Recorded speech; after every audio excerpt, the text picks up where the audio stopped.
All right, in this final video for Unit 9, looking at thermochemistry, we're going to talk about calorimetry, which is going to be what your lab for this unit is going to be about. You're going to be designing your own hand warmer, and we'll talk more about that in class in a couple days. But I did want to review the math behind what the lab is that you're going to be doing, and it also will be the last couple questions in this problem set that are dealing with calorimetry. This is something that we did in Chem 1, but I'm going to add a couple things to it just to make it a little bit more advanced now that you're in AP. So we're going to go through some definitions, and then I have some practice problems that I will work through with you on here. So I mentioned enthalpy in the last video. Here it is defined. So it's the heat content of a substance at a particular temperature and pressure. And again, because we don't always know that specific temperature or pressure or where to start, where to end, that sort of thing, we always look for the delta H. And how is change in enthalpy related to whether a reaction is endothermic or exothermic? We have talked about this in class, and I mentioned it in a few of the last videos. So if you have something that's endothermic, that's a positive delta H, whereas if something is exothermic, that's a negative delta H. A calorimeter is a device that's used to experimentally determine the delta H of a reaction. And this picture here on the right side of the slide is a calorimeter. And this is the most basic type of calorimeter. It is called a coffee cup calorimeter.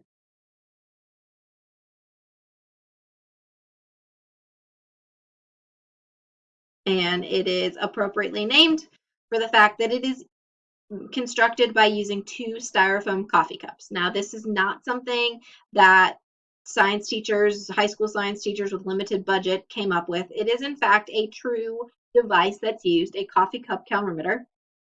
And the basic layout, hopefully you remember this from Chem 1, is you have two styrofoam cups, two because it helps with insulation. There's some sort of cover, and you'll have a thermometer in there that will allow you to measure the change in temperature for whatever substance is inside your calorimeter. The calorimetry process also looks at something or uses something called heat capacity, which is the amount of heat or energy required to raise the temperature of a substance. And this is a new definition. We did talk about specific heat capacity in Chem 1, which is on the next slide, but this is just heat capacity. And the symbol for heat capacity is a capital C. So this here, just keep in mind that that is a capital C. Big C, if you will. And so if we're looking at the amount of heat that's required to raise the temperature of something, well, in order for something's temperature to be raised, it has to absorb heat. And so heat capacity is the heat absorbed divided by the increase in temperature, because the definition here says to raise the temperature of a substance. And so the heat absorbed divided by an increase in temperature. And so if we put that in terms of some of the other abbreviations or symbols that we've used, it is the heat absorbed, which is Q, and that'll be positive, divided by change in temperature, so divided by delta T. And so this equation, C, capital C, is equal to Q over delta T, is one that we will be using in this unit. And this brings us to this equation, which I mentioned in the last video, the specific heat, or the calorimetry equation, Q equals mCat. And we have a different textbook now, so it does not. It uses C. All right, so some more conceptual things before we get into a calculation is when you are looking at heat capacity, there are two different factors that are going to influence the heat capacity that a substance has. And the first one is the quantity of a substance, so how much of that substance you have.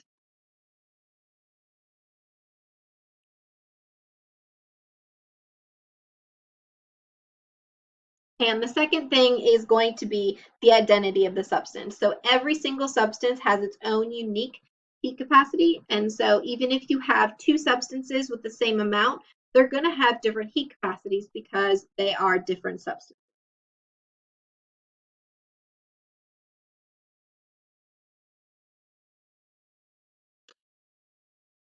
So here are the two terms that we have already talked about, or hopefully that you have talked about in your Chem 1 class. And the first one is specific heat capacity, which is the amount of energy required to raise 1 gram of a substance by 1 degree.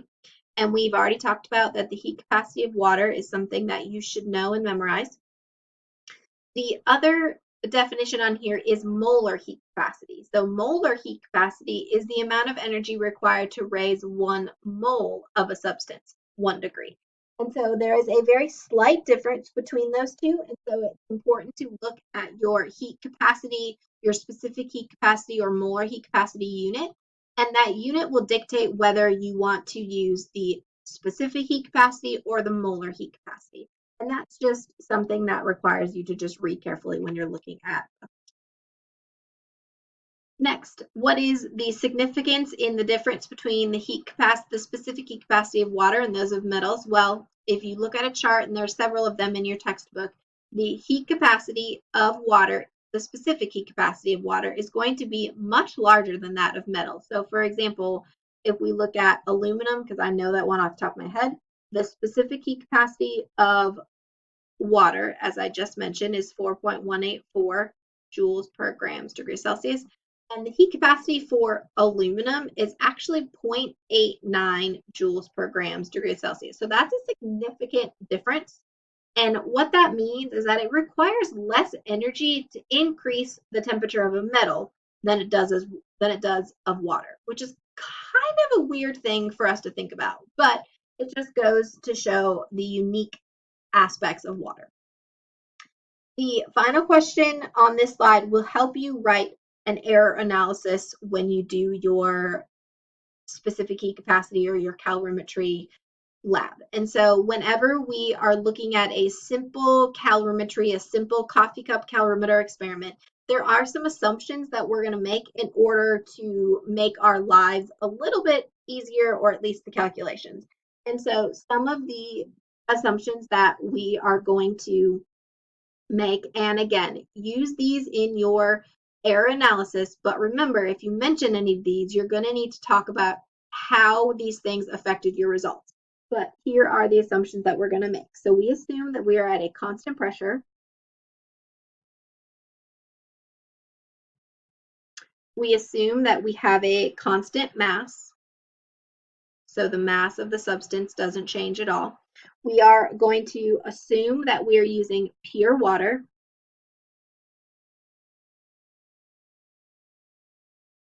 And that means its density is 1, which allows us to figure out relatively easily if we have 4 milliliters, we have 4 grams.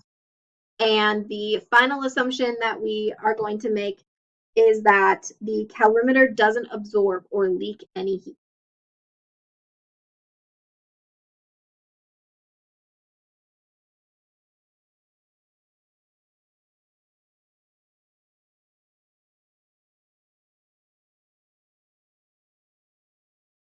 So again, use these in your error analysis when you're talking about why the results of your lab were what they end up being. But make sure when you mention any of these assumptions that we make that you explain, we're assuming that we're at constant pressure, but if the pressure changed, how would that have affected our results? Or we're assuming that pure water is used, but maybe we didn't really use pure water. Maybe you guys used tap water by mistake. And so how did that affect your results? And so just make sure that your explanations are always have that why or how. And the last thing I'm going to do in this video is just go through some calculations that will help you determine, give you some examples of calculations that you will do in your lab as well as in the problem set. And so the first one we're going to look at is the actual calorimetry calculation, which uses the idea that the amount of heat that's lost is equal to the amount of heat that's gained. And because the quantities are the same, you just make one negative. And because of that, you can say that MCAT is equal to negative MCAT. And so if we look at this example, so an empty crushed aluminum can weighing 26 grams is heated to 100 grams and placed into a calorimeter like the one on the right that initially contains 50 grams of water at 25 degrees. The final temperature of the mixture is 33 degrees. Assuming that no heat is lost to the calorimeter or the surroundings, determine the specific heat capacity for aluminum. And then you're just reminded as to the specific heat capacity of water. And so we're going to plug it into this MCAT is equal to negative MCAT equation. Now, mathematically speaking, it does not matter which side you make water and which side you make aluminum, but conceptually it does matter. And so the one that's losing energy is going to be your aluminum, and the one that's gaining energy is going to be the water. Now all I'm going to do is take all the numbers in this scenario and plug them into the equation and then solve for the specific heat capacity of aluminum. I've plugged in all the numbers. A couple things that I do want to remind you of are the fact that you have to include the negative, and that's going to be on the outside of your parentheses. So you'll have to distribute the negative when you are doing your calculations. I also want to remind you the fact that your final temperatures are always going to be the same. So if you're looking at this scenario and you only have 3 temperatures, well, it's because your final temperature for both substances, the water and the aluminum, are the same. So if you do this calculation, you end up getting that the experimentally determined specific heat capacity for the aluminum can is 0.961. And then if we look at some sort of table, you're going to get that the heat capacity of aluminum is actually 0.89. And so you should be able to explain what were some reasons why our specific heat capacity was greater than that of whatever the researched amount is.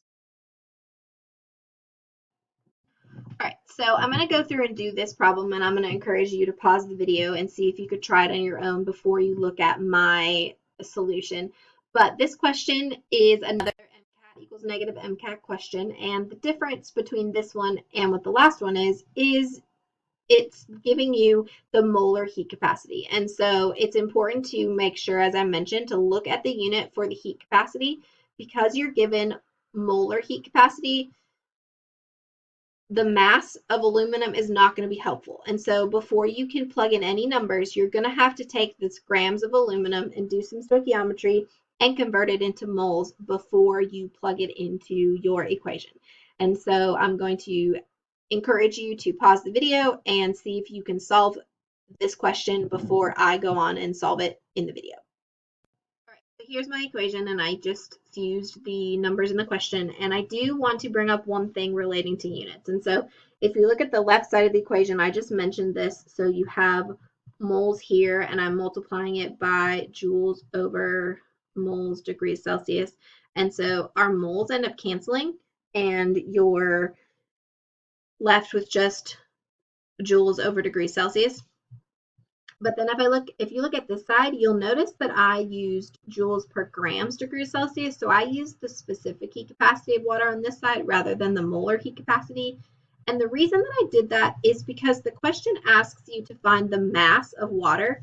And so I know that I want grams. And so if I take grams here and I multiply it by joules over grams degrees Celsius, those grams are going to cancel. And so the units on one side of your equation and the units on the other side of the equation really don't affect one another at all. And so it's okay that I have moles on one side and grams on this side. I just wanted to show you that. So if you're looking at mine and you're confused why I did that, that's why.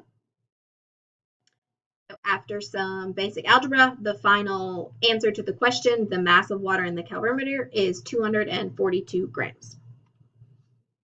All right, so the next question, 50 milliliters of pure water at 275 K is mixed with 35 milliliters of pure water at 320 Kelvin. What is the final temperature of the water? So again, it is a Q equals MCAT or MCAT equals negative MCAT question. It just does not give you very much information. So I'm going to encourage that you pause the video now and see if you can solve it, and then unpause it and watch how I came about the answer. All right, so here I plugged in all my numbers. I got rid of the specific heat capacity of water because it's the same on both sides, so it'll cancel. I left the temperature in Kelvin because a 1 degree Celsius temperature change and a 1 Kelvin unit temperature change are the same. And so I left it in Kelvin, one less thing, and then I just did a bunch of algebra, and here you get your final answer for the final temperature of the mixture of water.